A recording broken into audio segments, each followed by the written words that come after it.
Welcome back, mortals. Here is a really scary Ouija board story entitled An Evil Ouija. Let us commence. It was a dark and stormy night.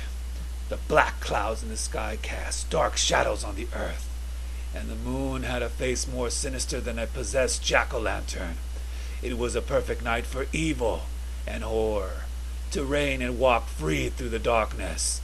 The wind blew through the trees and made ghostly sounds as the trees seemed to come alive with their sinister howls.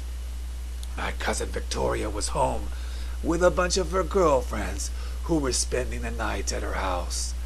Victoria had brought a Ouija board to the house that very night. She wanted to know if any of her friends wanted to play with the Ouija board. They all refused, and it made Victoria angry. She called all her friends cowards and declared that she would play with the Ouija board alone.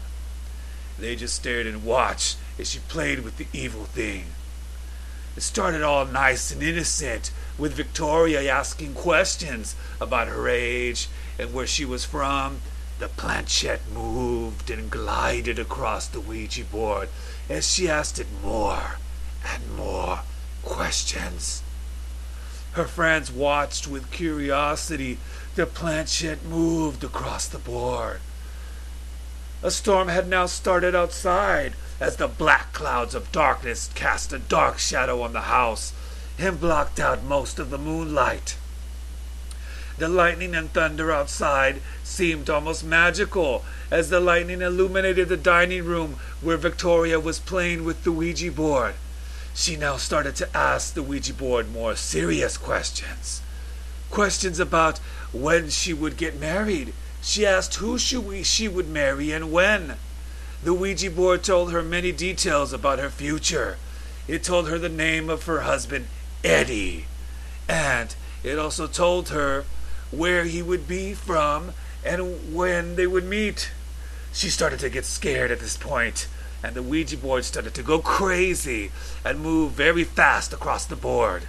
The planchette was out of control and kept making figure-8 shapes.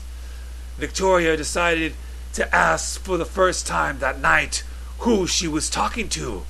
The Ouija board only spelled out E-V-I-L. It kept spelling E-V-I-L, evil. She took her hand off the planchette and told the Ouija she didn't want to talk to it anymore, so the planchette floated off the board by itself. Victoria was scared, but it seemed that the Ouija board session was done. Or so she thought. Later on that night, Victoria and her friends started experiencing spooky things happening in the house.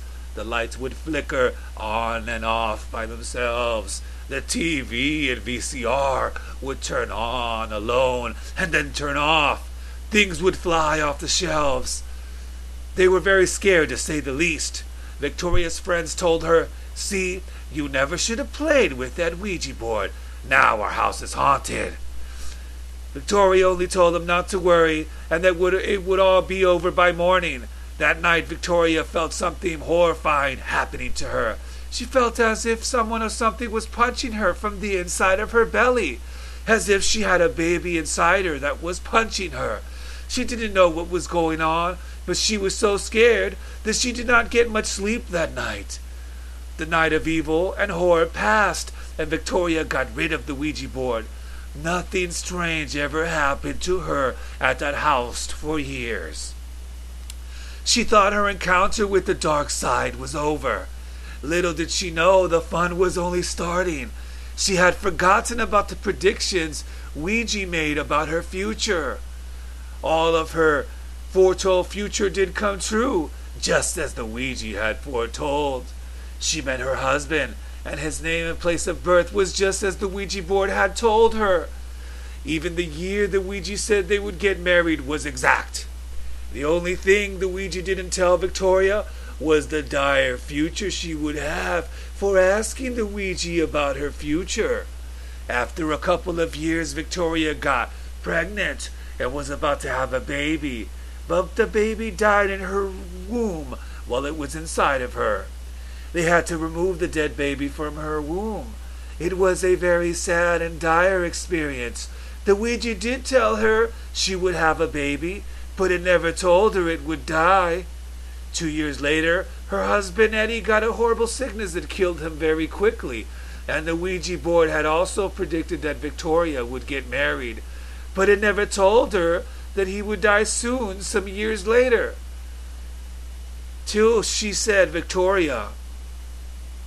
Till this day, Victoria walks around with Eddie's ashes, and she warns all young girls not to play with the Ouija, for the Ouija can predict the future. But you have to ask yourself, is it really worth it? Thank you, and pleasant dreams.